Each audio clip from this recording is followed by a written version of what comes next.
대한민국 형법 제10조 심신장애로 인하여 사물을 변별할 능력이 없거나 의사를 결정할 능력이 없는 자의 행위는 벌하지 아니한다. 영화 부당거래 중에는 다음과 같은 대목이 있습니다.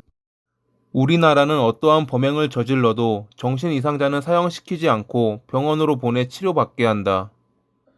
이것은 비단 우리나라뿐만 아니라 다른 여러 나라들도 시행하고 있는 법률 중 하나이죠. 실제로 심각한 범죄를 저질렀지만 정신 이상 판정으로 무죄를 판결받고 병원으로 보내지는 경우를 우리는 가끔 보고는 합니다. 중요한 것은 병원 치료를 받은 뒤 담당의의 판단에 따라 그들이 사회로 돌아올 가능성도 있다는 것입니다. 물론 병이 호전되어 자신의 지난 날을 반성하며 살아가는 이들도 있습니다. 하지만 그렇지 않은 이들도 있죠. 오늘 소개해드릴 니콜라 에딩턴이라는 여성은 후자에 속하는 사람이었습니다. 그녀는 어머니를 살해한 뒤 정신병원에 보내졌다가 조건부로 석방되고 다시 살인을 저질렀던 나쁜 사람이었죠.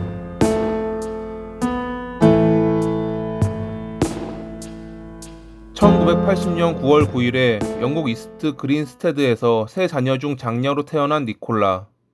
그녀는 어릴 때부터 아버지에게 학대당했다고 주장합니다. 가정 형편이 좋지 않았기에 위탁관리센터에 자주 드나들었던 그녀는 어릴 때부터 아르바이트하며 돈을 벌어야 했습니다. 미용사, 가게 조수, 점원 등 여러 일을 전전했던 그녀는 17살 때 남자친구에게 공격당해 유산을 하기도 하는 등 힘든 청소년기를 보냈죠. 19살에 칠삭둥이를 낳았을 때는 어머니에게 도움을 요청하는 등 그녀는 어머니에게 많이 의지하며 살았습니다. 하지만 2005년 11월 4일, 니콜라는 자신의 어머니를 살해합니다. 체포된 그녀는 혼란스러워 보였고 자신의 범행 이유에 대해서 아무런 말도 하지 못했습니다. 그녀가 어느 종교 단체에 빠져 있었다는 이야기가 있었지만 당시에는 크게 화제가 되지는 않았습니다. 중요한 것은 그녀가 자신의 범행을 설명하지 못하고 정신이 나간 것처럼 행동했다는 것이죠. 심지어 그녀는 자신이 무슨 짓을 저질렀는지 아무것도 기억나지 않는다고 주장하기까지 했습니다. 평소에도 니콜라의 이상 행동 때문에 그녀의 어머니와 동생들은 그녀를 두려워했다고 합니다. 그런 그녀에게 법원은 정신 이상에 대한 책임 감소를 이유로 과실치사를 인정하며 정신과 치료를 받아야 한다는 판결을 내렸습니다. 어린 나이에 겪은 학대와 유산 때문에 정신에 문제가 있었을 것이라는 진단으로 그녀는 1983년에 개정된 영국 정신건강법에 따라 무기한 구금되었고 치료와 정신의학적 평가로 2009년 9월에 조건부로 석방됐습니다. 2011년 9월에 니콜라는 SNS를 통해 남동생에게 다음과 같은 글을 남겼습니다. 이번에 유산을 해서 도움이 필요한데 나를 도와줄 사람이 없어. 나 역시 어머니가 많이 그리워. 전화번호를 남길 테니 아버지에게는 알리지 말고 나 좀 도와줘. 그녀의 남동생은 누나가 우리의 어머니를 살해했고 내가 어머니의 시신을 발견했을 때가 생각난다며 좋은 소식을 전해줘서 고맙고 꼭 스스로 목숨을 끊길 바란다는 답장을 했죠. 결국 니콜라는 과거 자신이 의존했던 하나님의 나라의 세계 교회에 도움을 요청했습니다. 그해 10월 6일부터 9일까지 그녀는 약물에 취한 낯선 사람이 돌아다니고 누군가 자신을 살해하려 한다며 경찰에 신고했습니다. 그녀의 과거 전적 때문에 경찰은 정신병 재발을 염두에 두고 10일에 건강관리국에 보고해 결국 니콜라는 병원에 방문해야 했죠.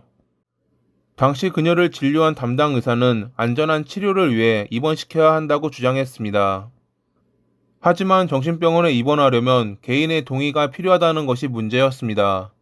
그것이 과거 정신병력이 있던 환자였다고 해도 말이죠. 당연히 니콜라는 자신은 이상이 없다며 입원을 거부했고 약간의 실랑이가 생기며 병원 측에서는 그녀가 동의해 주기를 기다리기로 결정합니다. 하지만 경찰과 건강관리국은 두 가지 실수를 했습니다. 그녀의 동의를 기다리는 동안 교대 근무로 인해 잠시 감시가 없어지는 시간대가 있었던 것과 방문을 잠그지 않았다는 것이었죠. 이를 이용해 니콜라는 병원을 빠져나왔고 백슬리스로 달아나 흉기를 구입한 뒤 지나가던 행인을 공격했습니다. 한 남성이 상처를 입고 쓰러지자 지나가던 다른 행인이 달려들어 니콜라의 손에서 흉기를 빼앗았고 도주한 그녀는 정육점에서 칼을 훔쳐 눈에 들어온 다른 한 여성을 살해했죠. 체포된 그녀는 다음과 같은 말을 했다고 합니다. 100개의 눈을 가진 괴물로부터 하나님의 왕자를 지켜야 한다. 신이 나의 영혼을 제외한 모든 사람들의 영혼을 구하기 위해 돌아왔다. 나는 지금 컴퓨터 시뮬레이션 속에 있고 유명한 인물과 영화에 관련된 다양한 믿음을 가지고 있다. 정신과 의사들은 그녀가 어긋난 종교적 믿음에 빠져 편집증적인 망상과 환각에 시달렸다고 결론 내렸습니다. 2013년 2월 7일, 그녀는 살인 미수와 살인으로 배심원단에게 유죄를 판결받았고 그해 3월 4일에 재판을 맡은 브라이언 판사는 종신형을 선고했습니다. 조현병일 가능성이 있다는 진단에도 불구하고 판사가 종신형을 선고한 이유는 합리적인 능력을 갖춘 경계선 인격장애일 가능성도 있다는 판정 때문이었죠. 범행이 일관적이고 계산된 범죄 행위의 과정을 보여주는 방식으로 계획됐다는 것이 종신형을 선고한 가장 큰 이유였습니다. 정신병 때문이라고는 하지만 자신의 어머니를 포함 죄 없는 이를 살해했던 니콜라.